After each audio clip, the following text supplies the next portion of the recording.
একজন সাহাবী বদলা নিলেন রাসূল সাল্লাল্লাহু আলাইহি সাল্লামের উপর। কি কথাটি শুনে খুব অবাক হলেন? অবাক না হয়ে উপায় কি? যে সাহাবীরা রাসূল সাল্লাল্লাহু আলাইহি সাল্লামের জন্য জীবন দিতে প্রস্তুত ছিলেন, যারা রাসূলের এক ইশারায় নিজেদেরকে মৃত্যুর মুখে সঁপে দিতে রাজি ছিলেন, সেই রাসূলের উপর বদলা নেবেন একজন সাহাবী? এমনটা কি কল্পনা করা যায়?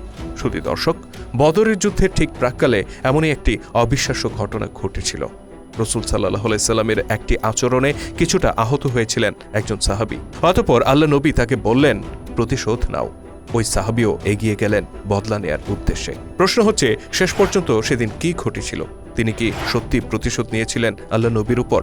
যদি নিয়ে থাকেন, তাহলে কি ছিল সেই প্রতিশোধ? শুধু দর্শক, সেদিন ওই সাহাবী এমন একটি কাণ্ড ঘটিয়েছিলেন যা শোনার পর একজন ঈমানদার ব্যক্তি হিসেবে আপনার চোখে পানি চলে আসতে বাধ্য।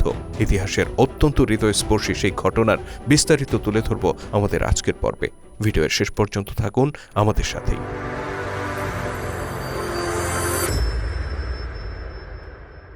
বদর ছিল এমন একটি যুদ্ধ, যে যুদ্ধে মুসলিম বাহিনী ও কাফের বাহিনীর সৈন্য সংখ্যার পার্থক্য ছিল আকাশ পাতাল।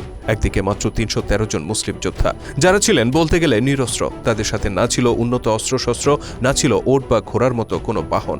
অন্যদিকে শত্রুপক্ষে ছিল ১,০০০ কাফের সেনা, যারা ছিল উন্নত অস্ত্রশস্ত্র আর বিপুল সংখ্যক ওট আর ঘোড়ায় সুসজ্জিত। এরকমই প্রতিকূল পরিবেশে এই ৩১৩ জন সাহাবী যুদ্ধে অবতীর্ণ হয়েছিলেন শুধুমাত্র আল্লাহ ও তার নবীকে ভালোবেসে। তারা জানতেন না এই যুদ্ধ শেষে তারা কয়জন বেঁচে ফিরবেন আর কয়জন শহীদ হয়ে যাবেন। এতটাই প্রতিকূল ছিল বদরের যুদ্ধ। বদরের যুদ্ধের প্রেক্ষাপট কতটা প্রতিকূল ছিল তা সহজেই উপলব্ধি করা যায় এই যুদ্ধ শেষে রাসূল সাল্লাল্লাহু আলাইহি সাল্লামের একটি ঘোষণা থেকে। যে সাহাবীরা এই যুদ্ধে অংশ নিয়েছিলেন, শহীদ ও গাজী নির্বিশেষে তাদের প্রত্যেককে জান্নাতি বলে ঘোষণা দিয়েছিলেন আল্লাহ নবী। সেদিন আল্লাহ ও তার নবীর প্রতি ভালোবাসা ও আনুগত্যের যে দৃষ্টান্ত সাহাবীরা স্থাপন করেছিলেন, তা এক কথায় নজিরবিহীন। সেই দৃষ্টান্ত স্থাপনকারী সাহাবীদের একজন ছিলেন হযরত সাওয়াদ ইবনু গাজিয়াহ রাদিয়াল্লাহু তাআলা আনহু। তিনি ছিলেন একজন আনসার সাহাবী। বদরের যুদ্ধে তার সাথে রাসূল সাল্লাল্লাহু আলাইহি সাল্লাম এর এমন একটি ঘটনা ঘটেছিল যা আজও ইতিহাসের পাতায় স্বর্ণাক্ষরে লেখা রয়েছে। সেই গল্পটি আজকে শেয়ার করব আপনাদের সাথে। ঘটনাটি ঘটেছিল বদরের যুদ্ধের ঠিক প্রাক্কালে।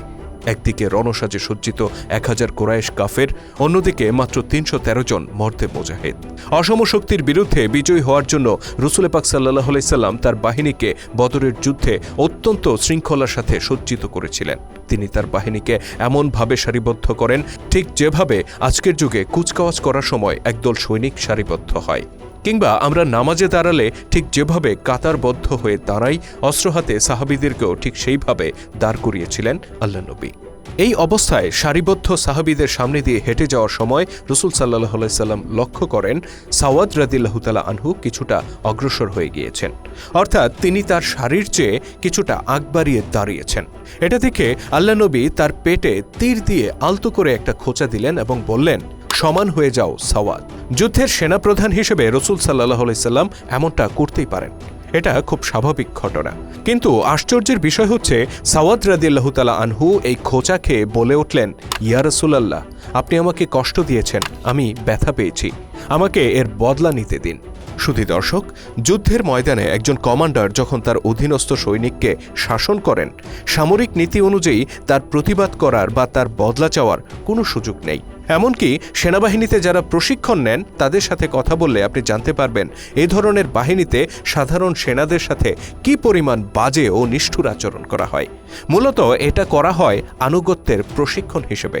সেখানে একজন কমান্ডারের এরকম আচরণের বিন্দুমাত্র প্রতিবাদ করার সুযোগ একজন সৈনিকের থাকে না, বরং প্রতিবাদ করলে তার জন্য নির্ধারিত হয় অত্যন্ত কঠোর শাস্তি। এটা শুধুমাত্র প্রশিক্ষণের কথা বললাম, আর যুদ্ধের ময়দানের কথা যদি বলা হয়, তাহলে একজন কমান্ডারের কোনো কথা বা আচরণের প্রতিবাদ করার তো প্রশ্নই ওঠে না। এটা শুধুমাত্র আজকের যুগে প্রযোজ্য নয়, বরং এটা যুদ্ধের চিরন্তন নীতি। এই নীতির বাইরে গেলে যুদ্ধের ময়দানে বিপর্যয় অবধারিত। সেই হিসেবে রাসূল সাল্লাল্লাহু আলাইহি সাল্লাম এর তীরের খোঁচা খেয়ে তার বদলা চাওয়ার কোনো সুযোগ সাওয়াদ রাদিয়াল্লাহু তাআলা আনহুর ছিল না। কিন্তু আশ্চর্যজনকভাবে তিনি এর বদলা চাইলেন। তার চেয়েও অধিক আশ্চর্যের বিষয় হচ্ছে, রাসূল সাল্লাল্লাহু আলাইহি সাল্লামও তাকে বদলা নেয়ার সুযোগ করে দিলেন।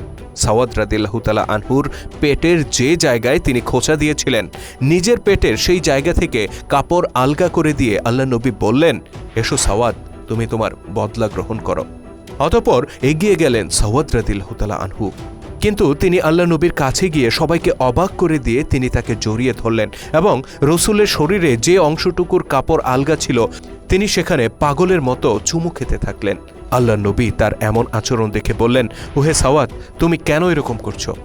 হযরত সাওয়াদ রাদিয়াল্লাহু তাআলা আনহু তখন কান্নায় ভেঙে পড়লেন।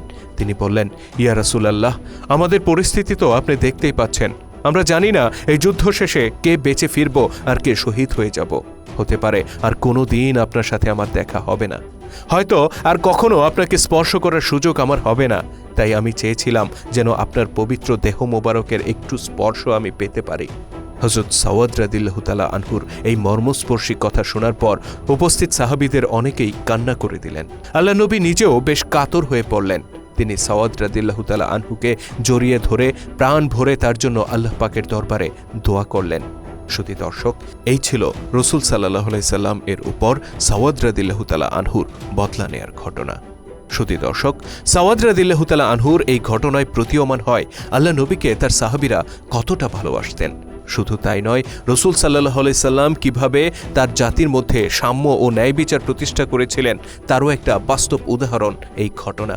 সামান্য তীরের খোঁচার বদলা চাওয়ায় তিনি সাওয়াদ রাদিয়াল্লাহু তাআলা আনহুর প্রতি এতটুকু ক্ষিপ্ত হয়ে ওঠেননি, বরং নিজের হাতে কাপড় আলগা করে দিয়ে বললেন, এসো সাওয়াদ, বদলা নাও। কি অভাবনীয়, কতটা অচিন্তনীয় এই ঘটনা! একজন নেতা হিসেবে তিনি তার জাতির প্রতি কতটুকু দায়বদ্ধ ছিলেন, কতটুকু ন্যায় বিচারক ছিলেন, তার বাস্তব উদাহরণ এই ঘটনা।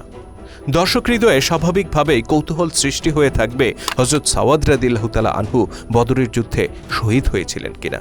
মজার বিষয় হচ্ছে, বদরের যুদ্ধে মুসলিম ও কাফের বাহিনীর মধ্যে আকাশ পাতাল পার্থক্য থাকা সত্ত্বেও মাত্র 14 জন সাহাবীর শাহাদাতের বিনিময়ে আল্লাহ তাআলা মুসলিম বাহিনীকে সেদিন বিজয়ী করেছিলেন। হযরত সাওয়াদ রাদিয়াল্লাহু তাআলা আনহু ছিলেন সেই বিজয়ী সাহাবী, অর্থাৎ যুদ্ধফেরত গাজীদের একজন। এই সাহাবীদের সম্পর্কেই আল্লাহ নবী বলেছিলেন, আজকে তোমরা যা খুশি করতে পারো, তোমাদের জন্য জান্নাত ওয়াজিব হয়ে গিয়েছে। সুবহানাল্লাহ। শ্রোতা দর্শক, বদরের যুদ্ধে এই ভীষণ প্রতিকূল পরিস্থিতিতে সাহাবীরা কিভাবে বিজয়ী হয়েছিলেন, সেখানে কতজন কাফিরের মৃত্যু হয়েছিল, আবু জাহেলের কি পরিণতি হয়েছিল, কারা কারা এই যুদ্ধে অভূতপূর্ব বীরত্বের স্বাক্ষর রেখেছিলেন, এক কথায় বদরের যুদ্ধের আদ্যোপান্ত আমরা তুলে ধরেছি এন্ড স্ক্রিনে দেয়া এই ভিডিওটিতে।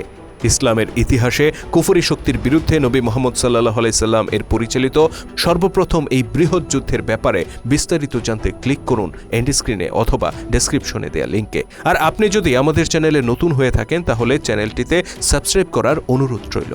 আল্লাহ হাফেজ।